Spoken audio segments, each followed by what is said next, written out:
nundik bideratu, baina horrek inola ere mugatu gabe bere diskurtsua, baina bai, ahalik eta naturalena egiten saiatu beharko lirateke eta komunikazioak hori. Berari komeni zaion datu horiek nabarmentzia, baina bai iruditzen da, kritikatzeko badala ere bai, askotan pradalezi, eta uste dut Urkullurekin berdina pasatzen zala, gehiegi irakurtze horrek ez dakit mesua zenbateraino mugatzen doan. Bueno, kantu ere egin zioten Urkulluri, horrela ibiltzeatik, Laura. Bai, eta bueno, Urkulluk ekartzen zituen ja idatzita galderari egindako erantzunak, ez? Galdera ezagutu baino lehenago. Orduan oso interesantea. A ber, nik ikusten dut, beti pentsatu dut, beti, eta hala adierazi dut, arrakasta handirik gabe, beti pentsatu dut politikari batek bere denbora 3 zatitan banatu behar duela, ez? Alde batetik egin behar du, dagoen erakundean dagokion lan legislatiboa edo administratiboa edo gestio lana udaletxean dela, aldundian edo nolan doala, ez? Hau da, lan politikoa bere bulegoan, baina hori da eren bat.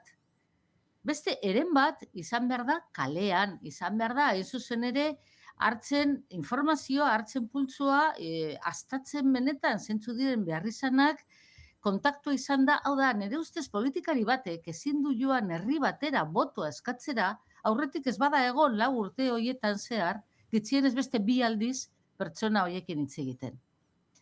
Eta politikari moduan lotzatuko nintzateke, joango banintz herri batera botoa eskatzera, ez ezagunen aurrera. Joan marko nuke, honezkero ezagutzen dudan jentearen gana. Beraz, denboraren beste eren bat, izango litzateke kalea.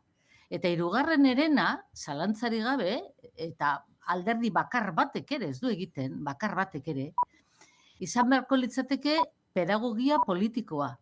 Hau da, komunikabideetan, mota guztietako komunikabideetan.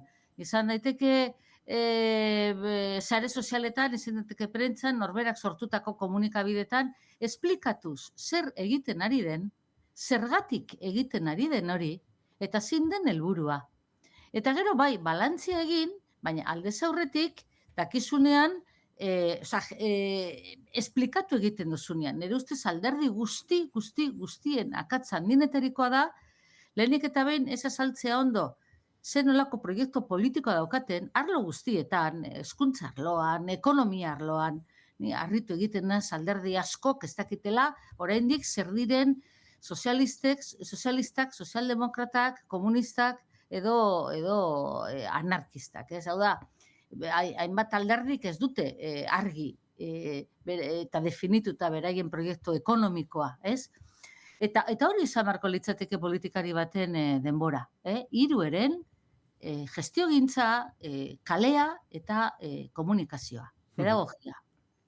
Bizeko bederatziak heldu dira, azken ordukoi dagokionez esango dugu Mikel Torres PSeko egungo lehendakari ordea eta Oskar Arizkuren UPNeko presidente ordea izandakoa Guardia Zibilaren ukoren azken filtrazioetan agertu dira Leire kasuaren testu inguruan, delitu zantzu berriak datu ezagunekin eta garrantziarik gabeko izan daitezken beste batzuekin nasiak agertzen dira. Lander Martínez, egunon? Egunon, ukok Leire auziari buruz egindako azken txostenaren filtrazioen arabera, EAJko buruzagiak Sepik Tubos Reunidosen erreskateak kudeatzeaz gain, Mikel Torres, PSeko egungo Euskal Autonomia Erkidegoko lehendakari ordea eta duela urte gutxi arte UPNen antzeko maila izan zuen Oskar Arizkuren ere ageri dira. Mikel Torresi buruz, ukok dio 1280 mezu dituela gurutzatuta Leire Diez PSeko militantearekin. Militante horrek ikerketen arabera iturgin papera egiten zuen bere ekimenez edo enkarguz alderdi sozialistarekin lotutako ustelkeria kasuetan. Torresek komunikatu bat kaleratu du harreman horri normaltasuna emateko asmoz, Portugaleteko pertsona ezagun bat zela esanez.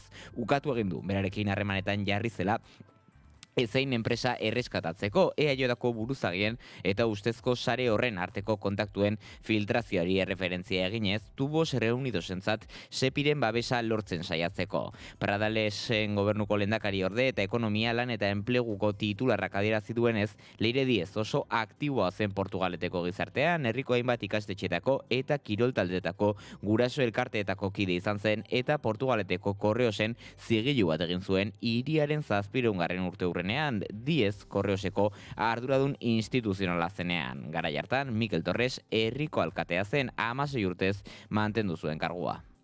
Eta gunaren nondik norakoak ere aipatu nahi ditugu. Iraia Kabra, egunon? Egunon Pei eta egunon entzuleak, ekainaren 24 den honetan politikan egun luzea izango da gaurkoa. Espainiako gobernuko presidente Pedro Sánchezek agerraldia egingo du diputatuen kongresuan. Euskal Herrian berriz, memoria eta bizikidetzaren arloan egiari zor elkarteko ordezkariek bilera egingo dute Bakartxo Telleriarekin indarrean dagoen legea berrikusteko eskaria helarazteko. Segurtasunari dagokionez, Bingen Zupiriak 2025ean Euskadin izandako gorroto delituen balantzea aurkeztuko du Eusko Legebiltzarrean. Osasun arloan, Osakidetzak e-txertoa sistema berria aurkeztuko du Bilbon, txertoen administrazioan segurtasuna indartzea helburu duen eskaneatze sistema. Bestalde, bero boladari dagokionez, gaur izango da muturreko temperaturen azken eguna. Aldi berean, AMTek Euskal Autonomia Erkidegoko udaberriaren balantzea eta uda sasoirako aurreikuspenak emango ditu ezagutzera. Tokiko politikaren esparruan, Gasteizko udal gobernuak Herman Bilateren heriotzaren harira arartekoak egindako txostenari buruzko azalpenak emango ditu. Bizkaiko batzar nagusietan Urdaibaiko biosfera erreserbaren babes mailaren etorkizunari buruzko eztabaida izango da. Nafarroan berriz, Iruñerriko mugimendu transfeministak agerraldi egingo du azken hilabetetan indarra hartzen ari diren diskurtso erreakzionario transfobo eta biologisten aurka. Bestalde, Iala Nafarroa Palestinarekin plataformak datozen mobilizazio eta ekimenen berri emango du. Donostian, Donostia International Physics Centerreko eraikin berriaren inaugurazio egingo dute, ekitaldian Imanol Pradares lehendakaria eta Pedro Miguel Eltxenike izango dira. Gastronomiaren arlorrean, Euskal Herriko puntaz-puntako gastronomia ekimen aurkeztuko dute Donostiako San Martin merkatuan. Eta Nafarroan berri San Ferminetako egitarau ofiziala aurkeztuko dute gaur eta Peñetako pankarteen aurkezpena ere egingo dute eta Bilbon berriz aste nagusiko kartelirazle aurkeztuko dute. Ekonomian Las Sindikatuak industria enpleguaren suntxiketaren inguruko balorazio egingo du eta Basotik Fundazioak azkenaldiko jardueraren eta emaitzen balantzea aurkeztuko du. Amaitzen joateko kiroletan, Saskibaloian ACB Ligako finaleko 4. neurketa jokatuko dute gaur Bartzelonak eta Valentziak eta pilotan San Fermin lauterdiko txapelketako partida izango da Ibarren, Dario eta Zabalaren artean. Kulturan, Garazi albiztuaren termita liburuaren aurkezpena egingo dute eta amaitzeko Gasteizko jazz jaialdiaren aurtengo edizioaren xehetasunak emango dituzte antolatzaileek. Gauzi hauekin gedituko era, eguerditik aurrera, gehiago eskerrik asko Iraia. Hori da gero arte. Eguraldia eta trafikoa naiz irratian. Errepidei dagokienez baden nabarmentzeko jazoerarik? Uneotan Pei ez dugu aparteko gertakaririk nabarmentzeko lasaitasuna Euskal Errepide sarean. Ados, lasaitasuna berriz ez dago eguraldiari dagokionez. Egun zinez eguzkitsua izango da gaurkoa, dagoeneko 30 gradutan gabiltza Donibane Garazi ala Maulen, 29 gradu Donostia ala Baionan, 28 Bilbon, 26 Iruñan eta 25 gradu Gasteizen. Eguraldiaren xehetasun guztiak Iker Ibarluzeak. Eguraldi eguzkitsuarekin jarraituko dugu asteazken honetan ere eta beroak itogarria izaten jarraituko du. Goizean zerua oskarbia gertuko da lurralde osoan, gandu pixka bat izango da eguratxean eta zertxoet horiska gertuko da zerua, baina eguzkiari ez dio trabarik egingo gandu honek eta jaun eta jaba izango da eguraldi eguzkitsua. Arratsaldeko lehen orduak ere antzekoak izango dira, arratsalde erditik aurrera aurreko egunetan baina bero hodei gehiago agertuko da zeruan, baina ekaitz isolaturen bat salbu Pirineoetan edo Araba hego mendebaldean orokorrean ateri eutsiko dio. Hego ekialdeko haizea nagusituko da goizean, arratsaldean ipar haizea edo ipar ekialdeko haizea nagusituko da ipar isurian, eta ilunabarraldera ipar mendebaldeko haizea Bizkaiko kostaldetik barna zakar sartuko da eta kostalde osora zabalduko da, eta litekena da denbata edo galerna sortzea. Temperatura minimoek eta maksimoek ordea antzeko jarraituko dute eta esan bezala beroa itogarria izango da, minimoak 24 eta 28 gradu bitartean errendituko dira. Maksimoak ipar partean 38 eta 43 gradu bitartean errendituko dira, eta hego isurian 38 eta 42 gradu bitartean, temperatura maksimoetan freskonak Bizkaiko kostaldean eta Araba erdialdean emango dira, altuenak aldiz Kantauriar isurialdearen barnealdean, baina bereziki Gipuzkoan. Informazioaren aria.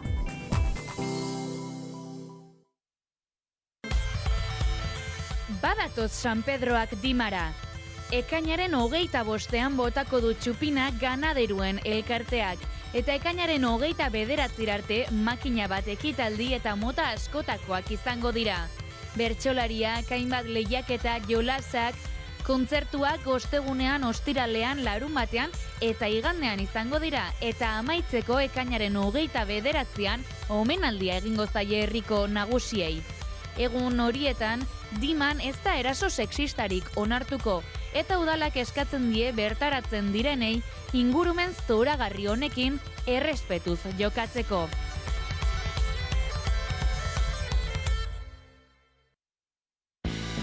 Lider Nando nauzue, eta asteartero, arratsaldeko 7etan, saio berri bat izango dut Naiz Irratian. Eta zer topatuko duzuen bertan? Noski, musika. Baina ez orainaldiko tendentzia eta albisteetara lotua dagoen hori ez. Hemen saiatuko gara behintzat denbora gelditu eta ingurura begiratzen. Belarriak prest jartzen musikaren gozamenerako. Eta zergatik ez, bitxikeriaren bat edo beste ezagutzen ere. Ad libitum, Lider Nandorekin. Asteartero, arratsaldeko 7etan, Naiz Irratian. Ongi etorri, Ad libitum saiora.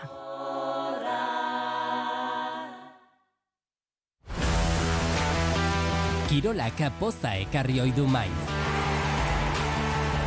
Baina gaztitik ere badu. Kirolarian denak hartzen ditugu egunero. Astelenetik ostiralera, arratsaldeko 3etatik aurrera, Jon Garateren eskutik, Kirolaria. Naiz Irratia. Kultura eta hizkuntza politika sailak hizkuntza politikarako sailburu ordetzak diruz lagundua.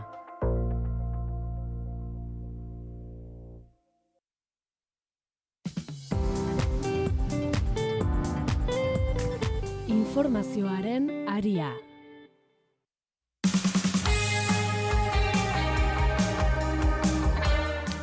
Goizeko 9 eta 9 hemen jarraitzen dugu informazioaren ariko analisi mailan Laura Mintegietan Urkirirekin. Hain zuzen, Laura, lehen aipatu duzu, korbataren xetasuna eta ez dakit, akaso Pedro Sánchez izango da Naiz Irratiko entzulez, orain agerraldia hasi berri du eta ikusten zaio, horre ez duela korbata bere soinean, ez dakit, zer diozu, Laura? Iruditzen zait, halako keinu txikiek sinesgarritasun handiagoa ematen dutela, eta hurbiltasuna eta adierazten dutela, badakitela, egokitzen momentura, zirkunstantziara, eta askotan formalitateak ez du ematen indar, prestigio edo itxura hobea, ez? Itxura hobea ematen du, ez zuzen ere egokitze jakiteak. Gero aipatu dugu, 9etan ere Mikel Torresek Leire Diazekin izan zituela, elkarrizketak WhatsApp bitartez, eta horri dagokionez topatu dugu ere, albiste honen sorburuetako bat, zazki Leire Diaz kasuaren inguruko El Confidencial, egunkarian datoz xetasunak, eta bitxia da, horre, publikatu dutela, Guardia Zibilaren txostenaren pantailazo bat, eta horra aipatzen dena da, dokumentu batetik ateratako beste pantailazo batean horra aipatzen dela, presio politikoaren eredua, industria arloa, Eusko Jaurlaritzan Alderdi Sozialistari, honen arduradun eta lehendakari orde, Portugaleteko alkate den Mikel Torres izendatuz eta berarekin bilera kudeatzen, uztailak 24-25 Leire Diezen bitartez. Zake, bitxia egiten zait, justu, Eusko Jaurlaritzan banatu egin dute, ez da enplegu saileko zerbait industriak badu sail propioa, eta Mikel Jauregik zuzentzen du. Zakit, nasgarria behintzat bada, ane? Nasgarria da dena, egunero filtrazioak, eta, egunero ertetzen dira datu batzuk, gero ere, badakigu uko zertan, eta hemendik, gomendatu nahiko neuke azken aztietan, gure horri bai naizen eta bai garan argitaratzen jungean seriak, pixkat ezagutzeko baita ere, nola funtzionatzen doan uko, zeintzuk dian epaileak, ez, eta, bueno, eta sei iturburu dakan, ez, trama honek guztiak, baina bai, dirudienez, soka luzea utziko deu trama honek, iruditzen eta harimutur asko dituela, eta lehenago edo beranduago iritsi behar zela baita ere ona, ez? Bueno, ikusi beharko da, baina hori egunero doz filtrazioak eta tentuz aztertu beharko dira, badakigulako, ez? Nundaken sorburua eta gero, bueno, ikusi behar, ez? Datu horiek zenbateaino egiaztatzen diren eta nondaken, ez, muina.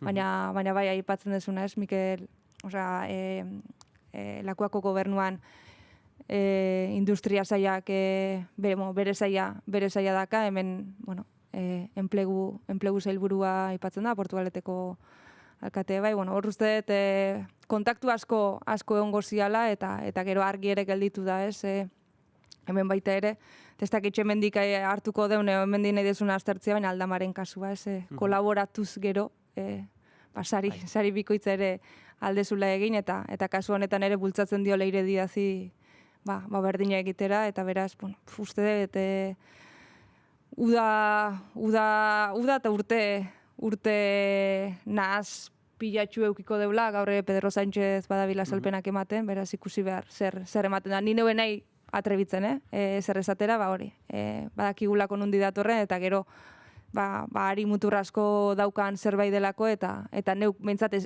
esku artean ez dakate egiaztagirik, eta ez errez, orduan, bueno, susmo ez hitz egitea ere. Gero helduko dugu Aldamaren auzia, baina Laura, zurekin ere aipatu nahi dugu ezakit, xetasun nasgarriak argitaratu dituzte akaso?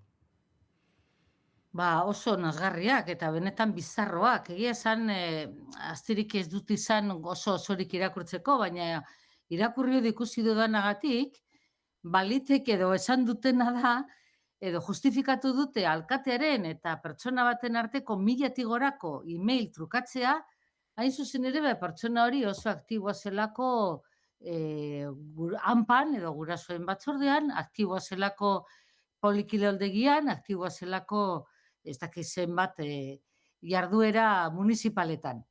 A ber, nekez sinistu daiteke hori alkate batek daukala hain harreman estua, edo estua ez dugu esango dugu harreman ugaria. 1000 gorako e-mailak trukatzea hiritar batekin, bakarrik herrian oso aktiboa dalako. Esaten dute, ez dute guztiz irakurri. Baina bai arduratzen dagoena da, edabideen dinamika perversoa, ez? Hau da, nola edabideak diren momentu honetan oso arma politiko arriskutsua. Bota egiten da albiste bat, botatzeagatik ez dago inolako erantzukizunik, nahi duzuna, bota aldozu, nahi duzunaz eta nahi duzu momentuan, eta gero hori frogatu ala ez frogatu ez da ardura, gainera normalean ez da frogatuko, epaiketaraino ez da helduko, eta heltzen baldin bada beti egongo da norbait hori babestuko duena, ez? Hau da, eruditzen zait, kaltea uste baino askoz ere handiagoa dela. Ze batetik, gezurrak bota daitezke inpuneki, baina txarrena da komunikabidekiko sinesgarritasuna urratu egiten dela. Eta gero eta gehiago, gero eta gutxiago sinisten dugu irakurtzen eta entzuten dugunetik. Eta kaltea hori da. Hau da, osasun demokratikoa ari dela izorratzen ustelkeria informatiboagatik. Eta hori guztiz perbersoa da. Eta egiten dutenek bakarrik bilatzen dute probetsu propioa, baina kaltea kolektiboa da. Guztiok kaltetzen gaituzte. Goizeko 9 eta 4 pasata esango dugu ere, beste behin beroa ere izan daitekela seguraski eguneko albiste nagusia, temperaturak 43,6 gradura heldu ziren atzokoan, gaurkoan ere Euskal Herriko hiriburu askotan dagoeneko 30 gradutan gabiltza, baita ere esango dugu 90 urteko pertsona bat hiltzela atzo bero kolpeak jota eta ez dirudi asteazkena arinagoa izango denik. Ipar Euskal Herrian alerta gorria bere horretan mantenduko dute. Euskal Autonomia Erkidegoan barnekaldean kokatuko da alerta gorria, Nafarroan zein Araba eta Bizkaia eta Gipuzkoako kostaldean alerta laranja, muturreko egoera honen adibiderik argiena, Laudion neurtu da 43,6 gradutara heldu baitziren atzo termometroak Gardeako neurketa gunean. Gainera, hain zuzen exekutiboak, Lakuako exekutiboak 3.000 enpresa baino gehiagori ere komunikazio telematikoak bidali die gomendioak eta zehaztapen ohartarazpenak eginez, besteak beste ordutegiak aldatzea eta itzalguneak albidetzea gomendatu da. Hauen berri izateko eta afera osalanen nola kudeatzen den ezagutzeko gaurkoan gurekin da Aitor Gisasola, osalaneko lan osasuneko unitateko arduraduna. Egunon? Egunon. Bero egoera honetan, ezakit zuen unitateko lehentasunak, egin beharrak, zeintzuk izaten dira? Begira, gu osalan alde batetik osasun saileko zati bagea eta laneko osasuneko unidadea funtzionalki osasun sailetik daukegu dependentzia. Orduan, gu horregatik bero planean, urteroko, bero planean sartuta gaude, eta hor eginkizun batzu dauzkegu. Gure eginkizunak batez ere aholkatzea, laguntzea, baino baita abisatzea. Orduan, Euskalmetek edo osasun sailak abisu bat ematen digunean guk zabaldu egiten dugu. Eta prebentzio zerbitzu guztiei eta eragile soziale guztiei bidaltzen diegu dauden abisuak, alertak edo alarmak. Eta baita zeintzuk izango dian orokorrean hartu behar dien neurriak. Beti ere guk zuzenean enpresetan ezin dugu egin, enpresak egin behar duelako, enpresa bakoitzak egin behar duelako bere plana, bere planifikazioa. Enpresa guztiak ezberdina dira eta enpresa bakoitzean ere badago ezberdintasunik, ez da berdina bulegoetan lan egitea edo forja baten lan egitea, eta askotan hori enpresa berberean gerta daiteke. Orduan, neurtu egin behar dute zein beroak egin dezaken eragina eta horrekin planifikatu ze neurri hartu behar dian. Eta nik uste urtero ikusten nahi geha, hau errepikatu eta gehiagotu egingo dela. Orduan, jakin daiteke, ze temperatura eukiko dugun, zer gertatzen dan temperatura horietara heltzen geranean, eta bakoitzean, maila bakoitzean, zen neurri har daitezken, eta, enpresa bakoitzaren ezaugarriak kontuan hartuta, ez da berdina esan dugun bezala, barruan eitea, eta barruetan ere badago bero asko, baino kanpoan eguzkipean egotea. Orduan, kasu bakoitzean neurriak ezberdinak izango dire, eta osalanek ezin ditu denak kudeatu. Hori enpresa bakoitzak egin behar du, eta guk horretan lagundu eta bizkat bideak ematen dizkiogu, hori guztia egin alizateko. Eta beti ere, olako egoerak etortzen dianean, abisu ematen diegu, eta prebentzio zerbitzu horiek, eragile sozial hauek, enpresetara jun, eta eskatu edo exigitu, hobed esan da, neurri horiek martxan jartzeko. Eta horre, enpresa bakoitza bero planaren arduradun delarik, gero badago, jarraipenen bat ikusteko plan hori errespetatzen dela, baldintza duinetan egiten dela lan beroari dagokionez, horrelako kontrolen bat bada? Hori osaleni ez dagokio, baina bai lan ikuskaritzari. Orduan, esaten du, Eusko Jaurlaritzak bidali duela hainbeste abisu, hainbeste enpresetara. Hori kanpaina baten barrun izaten da, eta lan ikuskaritzaren kanpaina bat izaten da. Orduan, alde batetik, enpresei abisatu egiten die, eta beste alde batetik ikuskatu egiten du, lan ikuskaritzak. Eta badakigu hor isunak eta ugari jartzen diela. Errekerimentuak eta isunak behar izan ezke bere. Horre berotzea dela eta esaten zenuen ere, badirudi halako egoerak betikotzeko arriskua edo joera egon daitekela.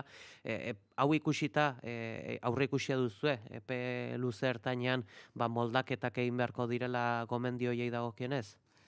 Printzipioz, guk ematen ditugun gomendioak oso orokorrak izateia. Orduan, nik uste dut hoiekin hasteko badagoela. Eta gero, tokiz-tokiko neurriak hartu behar direla. Argi dago, kanpoan lan behar izan ezkeo, lan egiten badezu, eguzkiak gainean joko dizula, eta ez dala bakarrik airearen beroa, baizik eta eguzkiaren irradiazioa ere gainean daukezula. Eta ez hori bakarrik, segunetan nun egiten dezun lan, adibidez, porlan edo ez dakit harri gainean lan egiten badezu, harri hori berotu ingo da, zuri beroa emango dizu, hor neurri batzuk hartu beharko die. Claro, zehaztu, ezin da zehaztu, ze kanpoan egon da beste batek belar gainean egingo du lan. Orduan, bakoitzean hartu behar da. Orduan, orokorreko neurriak ematen die. Eta esaten du, itzalak sortu behar die, ura asko eman behar da, atxedenak hartu behar dira, errotazioak egin behar dira, baina, karo, errotazioa nola egin behar da, segun eta ze lan karga dukezun, gero gehiago edo gutxiago.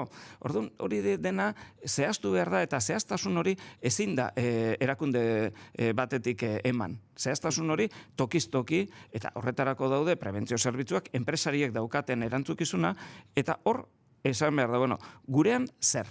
Eta gurean zer nola egin behar den.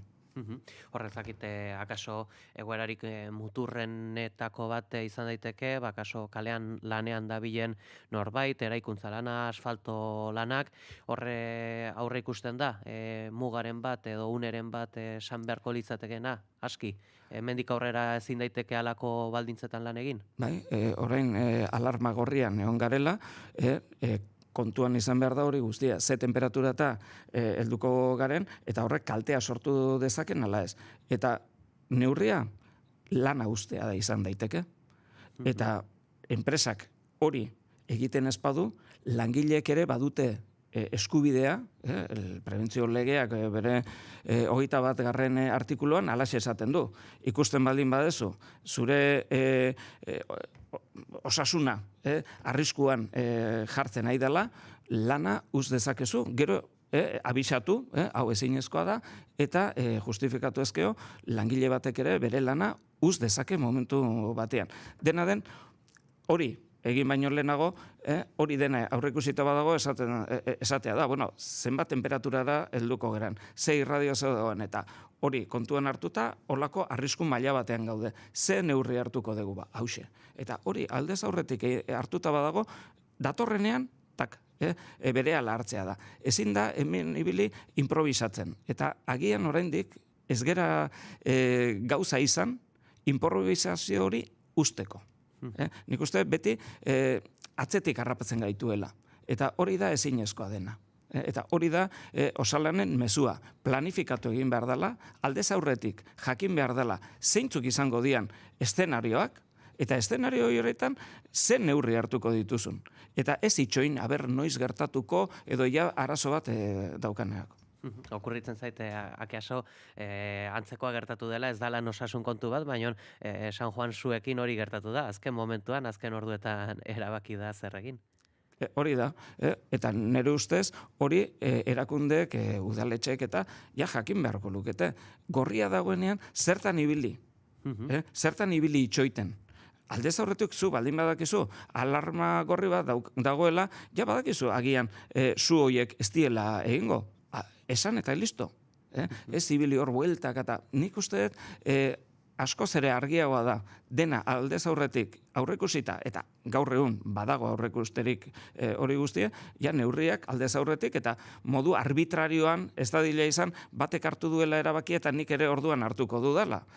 Ia zein dan lehenengo hartzen duenak. Nik uste dut hori argi badin badago hori egin daitekela. Eta enpresetan are gehiago. Hori da, eta hain zuzen, enpresekin, neurri horietaz hitz egiten planak proposatzen, pentsatzen dut akaso aztertuko dituzuela enpresek propioki egiten dituzten plan horiek, nolako jarrerak nabaritzen dituzue zuen gomendioekiko? Bueno, nik uste dut, nik orain ezin dut hori jakin. Ez geralako jun ikustera, baina bueno, batekin eta bestearekin nizketan eta gaudenean ikusten da, ez dut esango denek egiten dutenik, baina bai asko. Atzo bertan, beste laneko mediku batekin egon izan nizketan, forja baten lan egiten dute, eta lan egiteari utzi egin zioten. Momentu bat heldu zen, handia ikusi zutela, muga bat hartu zutela eta muga horretatik aurrea ezin zala egin. Lana utzi zioten egiteari eta gaur ikusiko da aldan edo ezin dan hori jarraitu. Eta beste toki batzuetan ere bai. Ezin dut esan hori orokorra denik, baina ezin dut ere juzgatu toki bakoitzean nola neurtu duten edo zen edo aldez aurretik esaten dudan bezala hori ja badaukaten aurreikusita eta planifikatuta ala ez. Gu ez gera ibiltzen, ezin dugu, ez da gure papera hori ikuskatzea. Baina, nik uste dut, poliki-poliki aidala, sartzen, eta pentsatzen dut lortuko dugula, hau, gauza normal bat bezala hartzea, normaltasunean sartu beharko dugu udaro, seguruen, eta ja neurri horiek aldez aurretik jarrita egotea. Kasualitatez badakizu forja horretan muga zenbat gradutan jarri zuten? Ez dakite esaktu, baina bai, jarri zuten muga eta erabakia besteik gabe hartu zuten eta lan egiteari utzi zioten. Ezin dizut esan, ez ginen ibilia berze temperatura esan, baizik eta nola erabakia hartu zutela eta bar.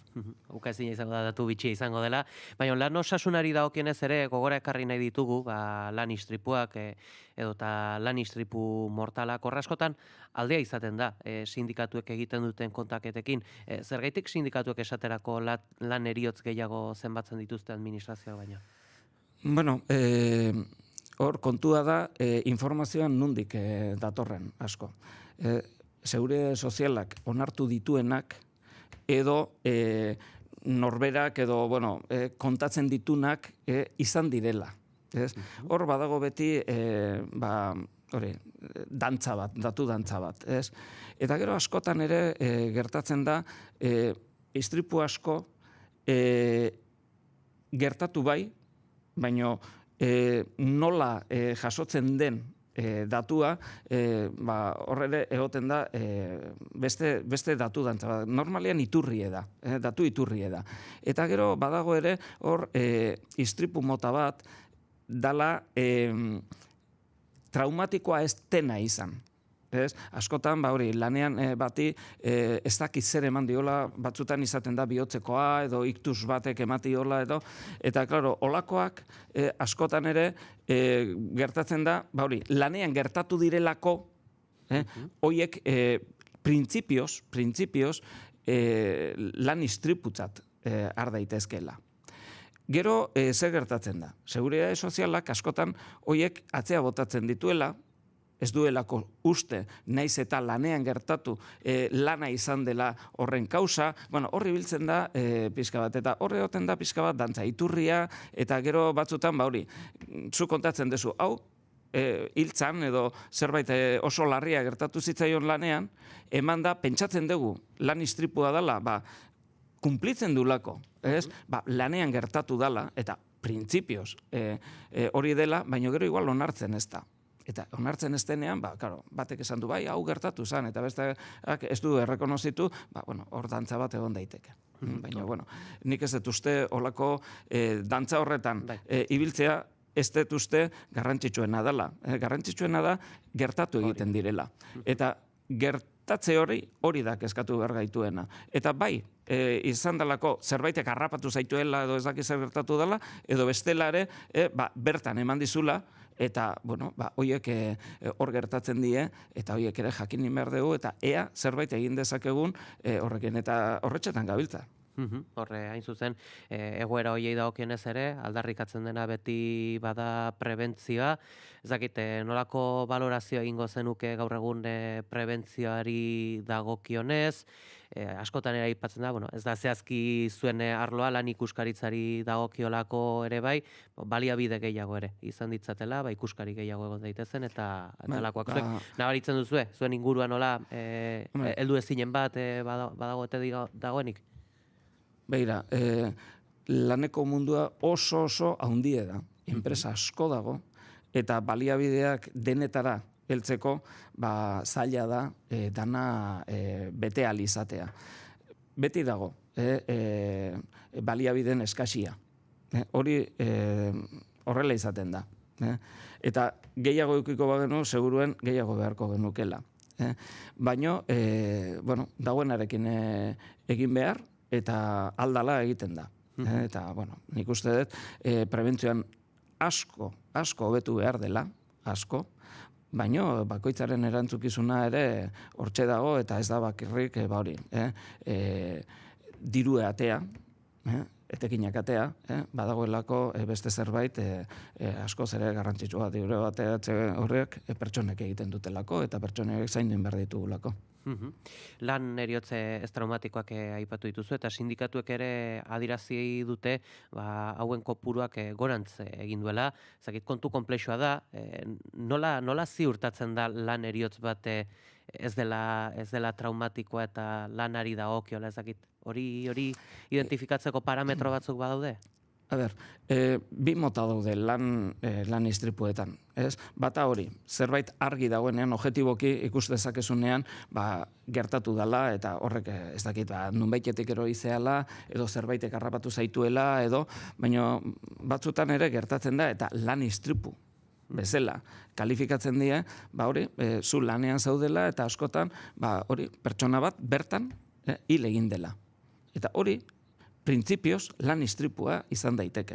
Eta gero, eta datuekin ere badago hor dantza, initinere deitzen dien horiek, lanetik jun etorrian, batzutan onartzen da, beste batzutan ez, horri biltzen da, eta askotan, hori, epaietan amaitzen die, hori argitzeko. Baina, esan nahi dut, objetiboki ikusten denean istripu bat, hor daukezu, zerbait gertatu da, ikusi egiten da, hori, zerbait eroi indala, pertsona bat eroi indala, edo zerbaitek harrapatu egin zaituela. Hori, objetiboki erresago da ikusteko. Gero, ikusi beharko da, zerk eragin duen hori. Bilatu beharko die, horren kausak, edo ze kate egon da, fallo katea, ikusteko noraino horrek eragina izan duen. Baina, gero, esaten dizu dana, batzutan, gu hasten geranean, esaten, hau pertsona hor lanean hilda. Printzipioz, tokia eta lan denboran. Beraz, printzipioz, lan istripu. Zergatik da? Askotan, esplikatzen dizue, hemen txezeon, eta esan dio, etzegoela oso ondo, ezala ondo sentitzen. Eta jantzigelara junda. Eta antxe harkuite du.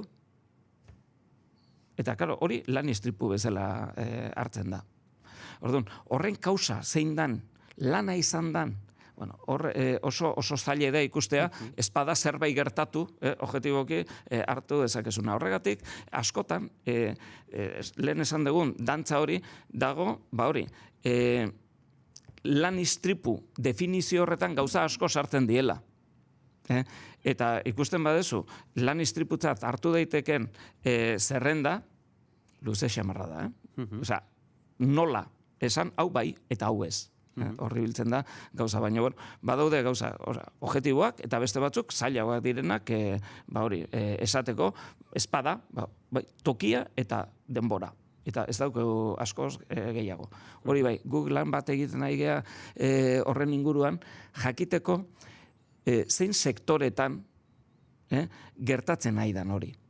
Zergatik, hor lehentasunak jar daitezkelako. Adibidez, ikusten nahi gea, olako, esan dizkizudan lan istripu horiek, askotan, garraio sektorean gertatzen nahi dira asko.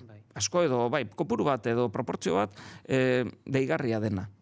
Eta esaten du, zergatik da hau? Bueno, hori da, guk momentu honetan, ikertzen ari geana, eta ikerketa horrek agian emango digu, esateko, bai, benetan, sektore honetan zerbait egin behar dugu, eta ikusi beharko dugu zeintu dian hor jokatzen nahi dien faktorean, jokuan daudenak. Eta, ea horrekin, eman dezakegun, nundi juna edo hori geisteko edo... Hor, gero baitare jakin nahi dugu, lan osasunari dagokionez, amiantoaren menpe izan diren langileek askotan prozesu judizial luzen menpe daude, amiantoaren larritasunaren berri izan da, horre nolatan enpresek hainbesteko oztopoak jartzen dituzten ere izaten da deigarria, kontuak asko judizializatzen dira. Halakoetan zuen rola zein izaten da? Zer egiten ikertu, txostenak idatzi? Gure lana hori da, ikertu eta txostenak idatzi. Eskatzen duenari, bai eskatzailea langilea baldin bada, bai epaia baldin bada, edo zeinek eskatzen badu ere. Amiantoarekin, guk, gure unidadean, batez ere bi eginkizun dauzkegu lehentasunean. Alde batetik, lan osasuneko unidadean gaudenez, nahi dugu bermatu, lehen egontzianak osasun zaintza euki dezaten. Jarraipen bat, bere bizitza osoan jarraipen bat euki dezaten, edo zer gauza agertzen bada amiantoarekin zerikusia duena, alik eta lehenen harrapatu, alik eta lehenen tratatu, eta bizi hori salbatzeko aukera emateko. Hori da gure lehentasuna. Eta daukegu programa bat, eta programa hori estatu mailan ere bada, eta gu estatu mailako programa horren barrun ere badagea, eta, baina guk gehiago zabaltzen dugu, eta, hor bilatzen dugu, ze pertsona egon dian amiantoarekin kontaktuan, eta horiek eskaini egiten diegu, behin lana uzten dutenean, eskaini egiten diogu osasun zaintza posokupazionala deitzen dana.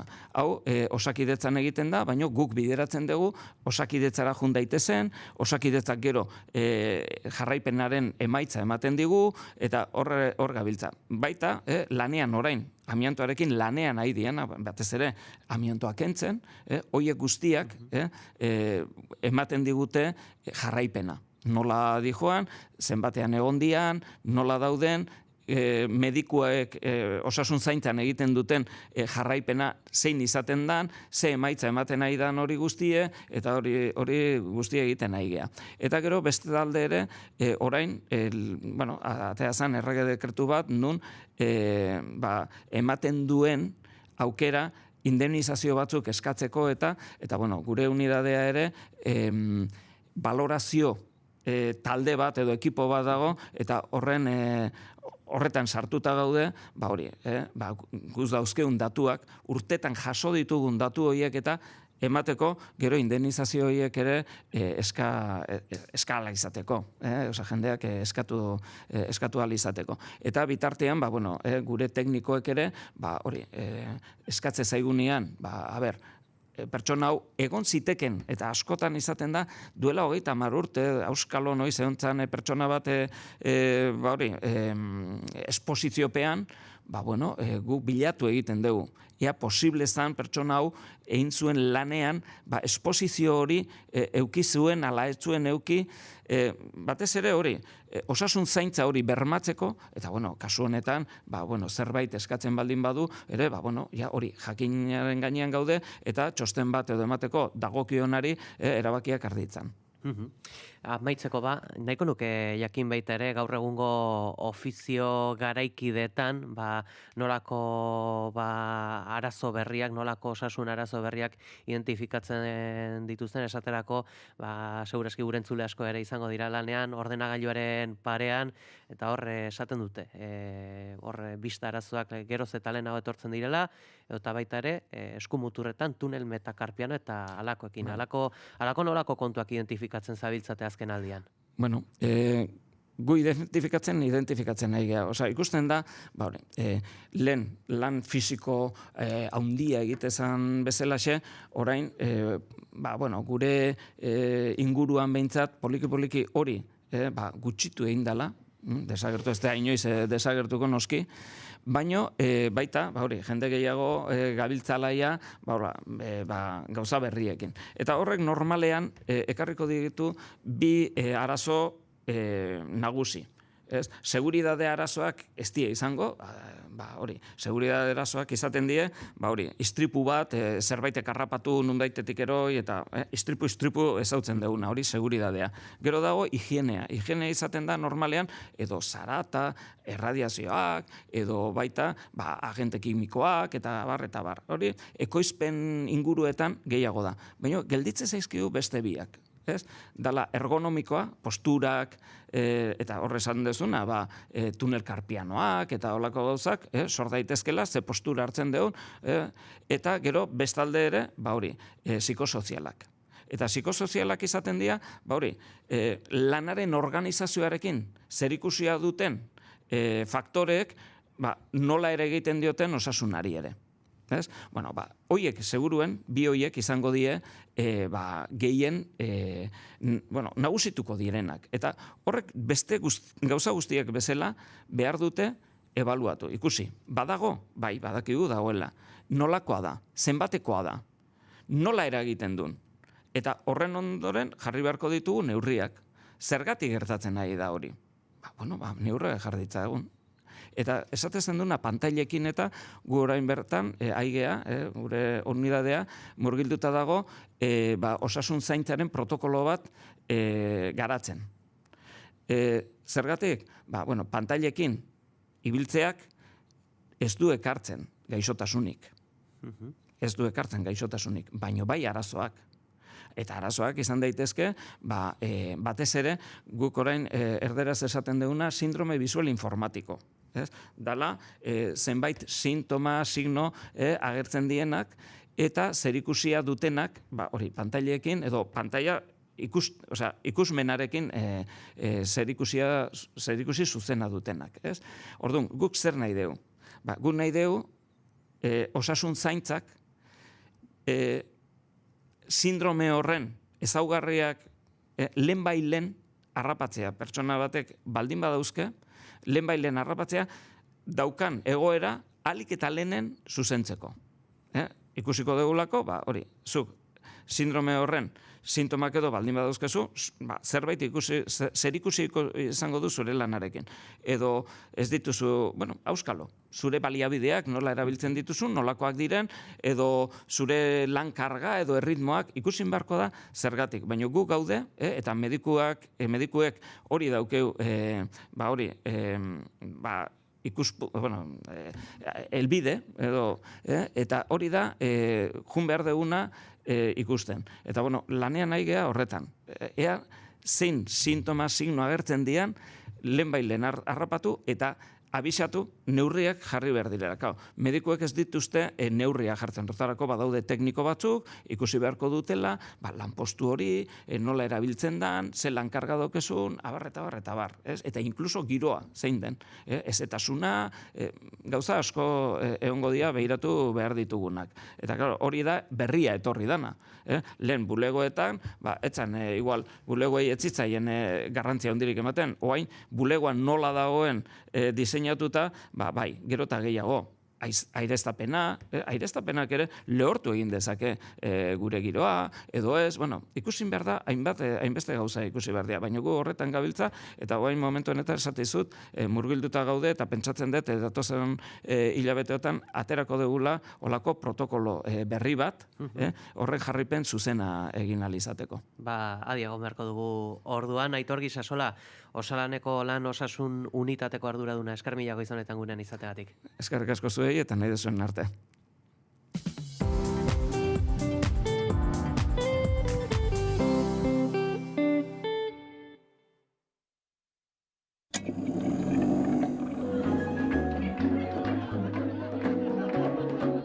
Historiak idatzitako gertakari eta mugimendu sozialetan musikak izandako paperaz ariko gara.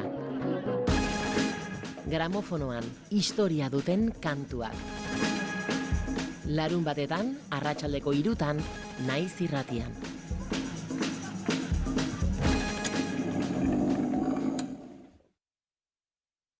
Zentzuz bidaiatzea gustoko duzu, ala lekuz aldatzea bakarrik. Helmugara iristea nahiko ez bada zuretzat, ezagutu Bidaiari, Naizen hileroko aldizkari euskaraz.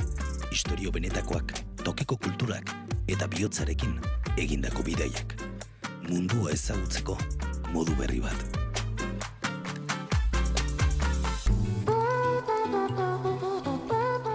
Eta astelehenero 7:00 Bidaiari saioa Naiz Irratian.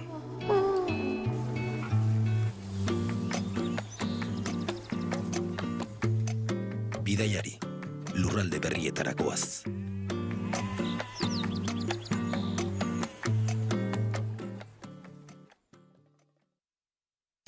Informazioaren aria, Naiz Irratian.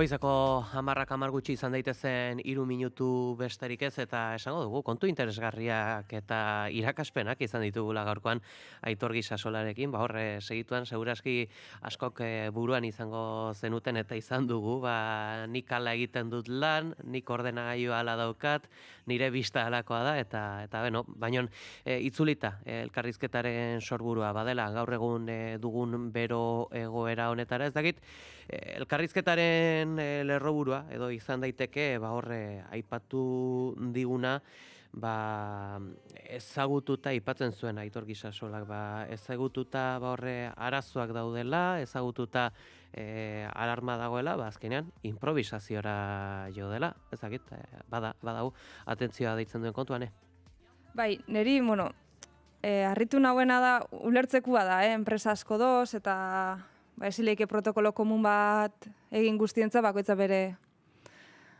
ezaugarriak dituelako, baina bai akaso lagundu beharko leukela, ez dakidan sektorek, ez dakit nola izan leiken, baina akaso baliabide gutxien daukaten enpresa horietan protokolo horiek aktibatzen laguntzera, bintzat. Ez esku bat botatzea, badakigu abisu batzuk baliabideak dauzkatenak eta adiago daudenak, akaso lehenago protokoloarizatuko dituztela, baina ezin gehon norberaren borondatearen zain guztia sistematizatzeko. Eta gero baita ere, falta botadet, hezkuntza eta ospitale zaharretxe batzuetan dagoen hauzia, ez dakit osalanen kontua da, baina aurrere bero bolada hauekin zenbait sektoretan ere sufritzen ari dira, ospitaletako gela batzuetan ez dagoelako aire giroturik, egia da larrien dozenak, edo ziu eta jaio berrien unitateetan badozela, baina horrere atzo Euskadi Irratian entzuten noan langile batzu ez dagoela ezer. Hein handi baten batzuetan basurtoren kasuan aipatzen zen, eraikin babestuak dialat ezileikelako egin obra handirik, baina gero badoze bai hezkuntza sailari dagozkion beste eraikin batzuetan ez, kaso orain arte esan ikusten beharrezkoa, bolada hauek egun bat edo oso egun gutxikoak edo eragin txikikoak zirelako, baina orain bertan ikusten ari da ez, maiatze bukeran gertatu zela, orain ere gertatu dela, eta ikastetxek ez dugu jaso neurririk edo behintzat ez dugu aktibatu ez, beste protokolorik, eta izan lehike, maiatzean zerbait egitea akaso zaila da, ze ikasleekin egon behar zera, eta etxera joatea izan lehike aukera bat izatea, baina orain, papeleoekin eta burokraziarekin dauden honetan ere ez dugu hartu neurririk, ez, etxera joateko, eta nik uste dute hor badozela kaso aipatu ez dituen kontu batzuk, ere ez dakidalako, suposatzen dut osalanek informatu beharko zoala hezkuntza saila, ulertu dudanagatik, ez, beraiek, enpresei aholkatzen dituela, eta ulertu ezagun hezkuntza saila edo osasun saila enpresa edo arlo bat bezala, eta bat nator, adibidez, improvisazioa saiestu behar dela eta protokolo on batek erabaki onak ekartzen duela. Ez bali magazu protokolo bat, 34 gradu dagoenean kanpoan, ez da gizen neurri hartuko dezu, ez do zalantzarik. ezin zeon langileen borondatean zain, edo langileak ondo antolatuta baldin badauz, errazago hartuko dugu erabakia lan egiteari ustea, baina badakigu sektore askotan prekaritatea nagusi dela, subkontrata horiek akaso obra batzuk gelditu behar dituzte, ez daukate gaitasunik horrelako erabaki handi bat hartzeko beraz hori. Guztia protokolarizatzea onena dela iruditzen zat, eta gero baita ere, osalanen bitartez lagundu enpresa txiki edo baliabide gutxien dauzkaten horiek, edo langile horiei ere, protokolo horiek aktibatzeko. Laura, zuk zer dizu? Han erekin bat etorrita ere protokoloaren kontuan, uste dut horrekin batera ere, importantea dela partaideen parte hartzea. Hau da, azken finean erabaki behar da nork daukan erabakitzeko azken hitza, ez?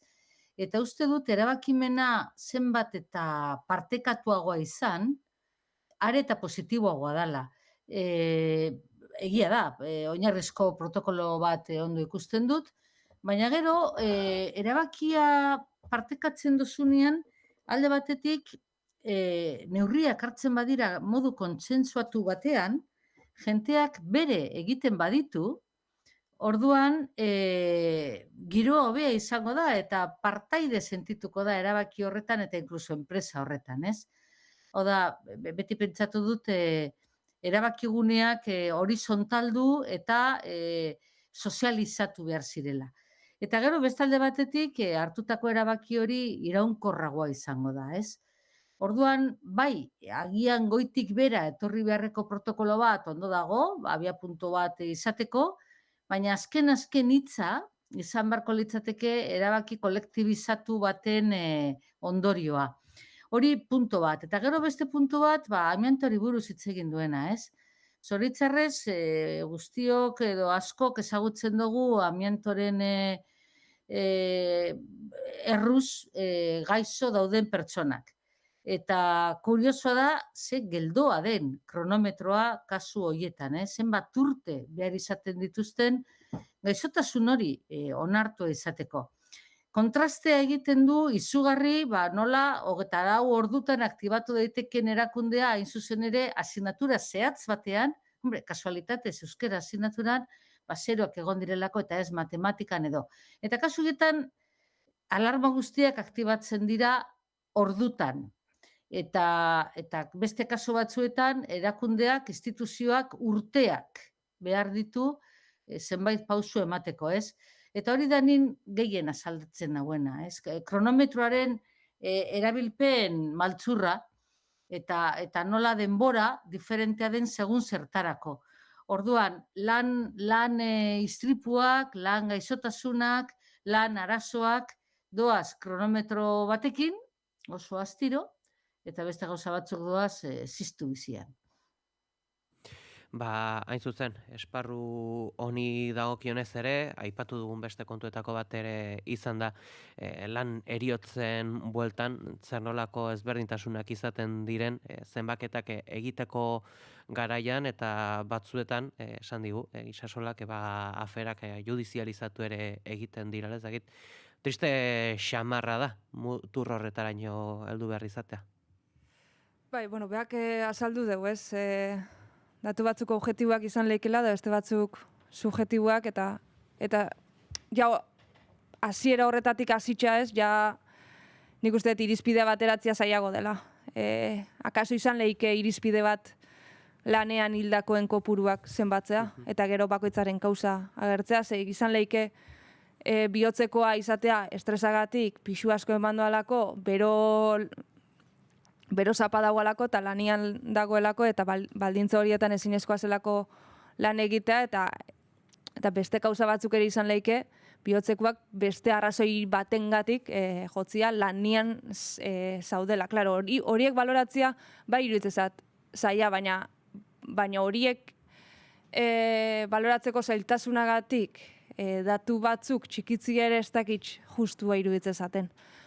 Hau da, gizarte segurantzak ez baldin badego onartzen bihotzeko guztiak, lanean emandako bihotzeko edo beste arazo traumatiko batzuengatik hildakoen kopuruak ez diala lan istripuak, akaso esaldia aldatu beharko zen, baina esat iruditzen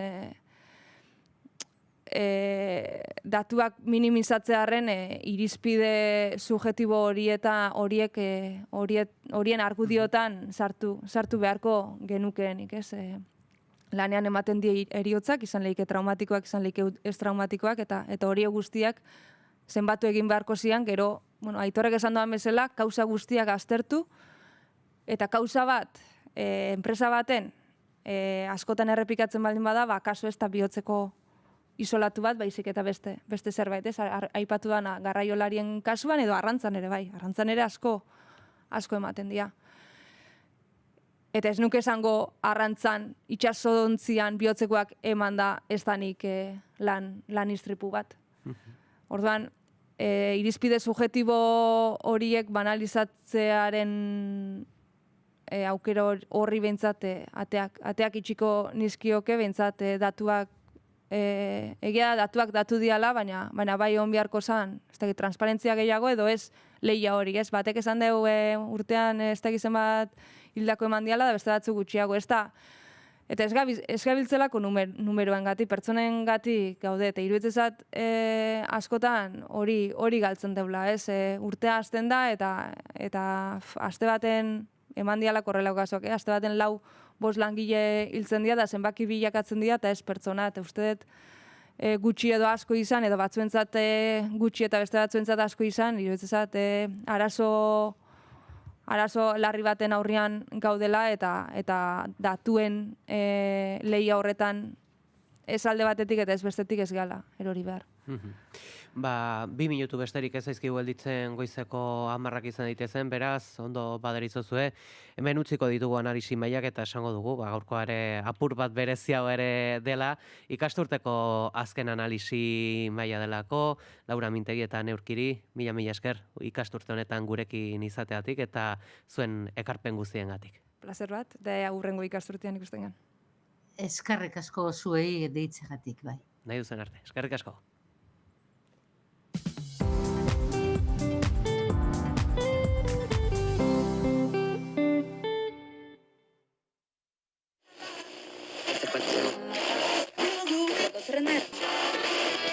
Izara konturatzen, iaia, noiz datorren aldaketa, bateria batetik, organiko gotik, elektronikora pasatzen dela. Eguerditan irekitzen dugu musikariako mikrofonoa. Euskal musika eszenaren berritasunak ardatz. Kaixo, Fermin. Opa, kaixo. Aritzartola, Gabon. Kaixo, Gabon. Bide Hernando Muñoz, Inigo Etxarresistiaga. Gabon. Gabon. Gabon. Aurkezpen berezirik ez du behar, baina aurkeztuko dugu Ruper Ordorika. Hemen daukagu gurekin. Gabon, Ruper, zer moduz? Ondo, eskerrik asko. Josune Arakistain, eguerdion. Kaixo, eguerdion. Zer moduz zaude? Oso ondo. Bai. Egualdi honekin, eta kantu berri xateratzen, eta... Bai, ez da. Bai, zera ondo. Anari Alberdi Santesteban, azkoitiarra, eta hemen daukaguna. Kaixo, Anari, zer moduz? Kaixo, ondo. Eta gauero, 10:00 aurrera, musikarien lanei behar duten tartea eskaintzen diegu. Musikaria, egunero, eguerdiko 12 eta 4 eta gaueko 10:00. Naiz irratia.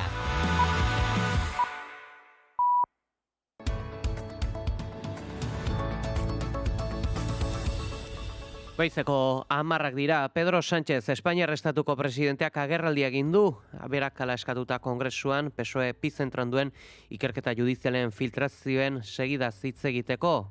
Iraia Kamra, egunon. Egunon, Pei eta egunon entzuleak, maskaren auziari buruz eta Begoña Gomez emazteari pasaporteak kentzaren arira izan da agerraldia. Ordu erdiko erakusketan nabarmendu du garbituko dutela, baina ez dutela amore ematearen akatsa egingo. Eta bestalde Mikel Torres, PSeko egungo Euskal Autonomia Erkidegoko lehendakari ordea eta Oskar Arizkuren UPNeko presidente ordea, Guardia Zibilaren ukoren azken filtrazioetan agertu dira Leire kasuaren testuinguruan. Delitu zantzu berriak datu ezagunekin eta garrantzirik gabekoak izan daitezkeen beste batzuekin nahastuta ageri dira. Ukok Leire auziari buruz egindako azken txostenaren filtrazioen arabera, EAJko buruzagiak Sepik Tubos Unidosen erreskateak kudeatzeaz gain, Mikel Torres Euskal Autonomia Erkidegoko egungo lehendakari ordea eta duela gutxi arte UPNen antzeko maila izan zuen Oskar Arizkuren ere ageri dira. Eta Aizkorriaratz parke naturaleko Zalduondo inguruan astearte goizaldean piztutako baso suteak aktibo jarraitzen du asteazken honetan. Eremuna iristeko zailtasunek eta azken egunetako bero handiek itzaltzen lanak oztopatzen dituzte. Eusko Jaurlaritzako Segurtasun Sailak jakinarazi duenez, Agurain aldera hurbilen dagoen gunean oraindik badira sufoku batzuk.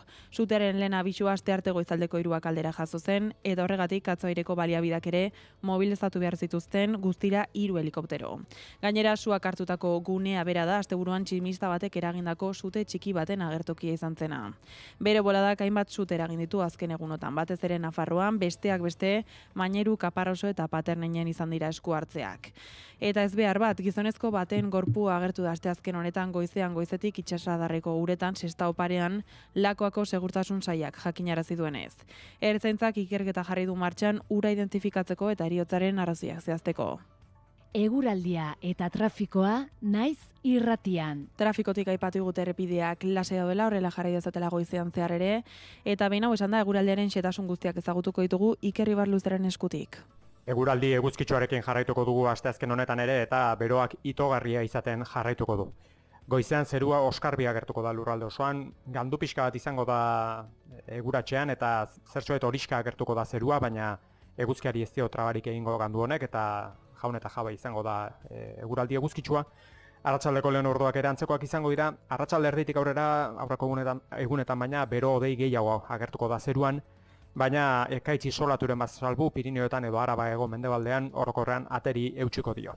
Hego ekialdeko haizea nagusituko da goizean, arratsaldean ipar haizea edo ipar ekialdeko haizea nagusituko da ipar isurian, eta ilunabarraldera ipar mendebaldeko haizea Bizkaiko kostaldetik barna zakar sartuko da eta kostalde osora zabalduko da, eta litekena da denbata edo galerna sortzea. Temperatura minimoek eta maksimoek ordea antzeko jarraituko dute eta esan bezala beroa itogarria izango da, minimoak 24 eta 28 gradu bitartean errendituko dira. Maksimoak ipar partean 38 eta 43 gradu bitartean errendituko dira, eta hego isurian 38 eta 42 gradu bitartean, temperatura maksimoetan freskonak Bizkaiko kostaldean eta Araba erdialdean emango dira, altuenak aldiz Kantauriar isurialdearen barnealdean, baina bereziki Gipuzkoan. Pauzi hauekin geldituko gara, eskerrik asko Ireia. Gero arte. Eta guri dagokionez, besterik ez, ondorengo ordu eta minutuetan, bigarren kafea izango duzue. Ondo segi eta gozatu, San Juan jaiez. Aio! Naiz irratia.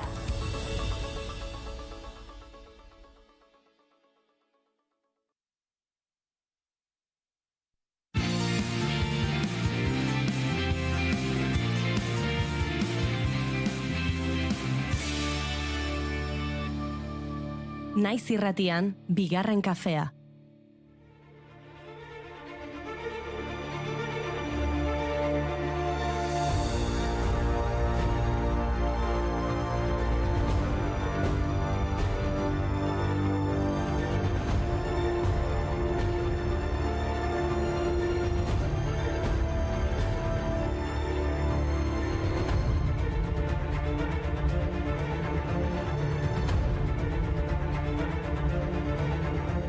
Egunon guztioi ongi etorri bigarren kafera. San Juan egun berezi izango da gaurkoa zalantzarik gabe. Eguraldiak baldintzatutakoa. Herri askotan neurri bereziak hartu behar izan dituzte temperatura altuei aurre egin ahal izateko. Azkenean erre egingo gara sorginak bezala. Nik behintzat atzo aukera izan nuen suaren inguruan salto egiteko eta horrela gaitzak uxatzeko. Nik oraintxe bukatu dudanez unibertsitateko gradua apunteak sutara botatzeko aprobetxatu nuen. Eta pasaharrak itxi eta berriak hasteko garaia baita. Nere ondoan zaudenean gorduak azkarrago pasatzen dira. Ez aidazu nola ikasten den. Denbora gelditzen egunak iluntzen batez ere inork ikusi ez dezan gure begiek diotena sekretuan.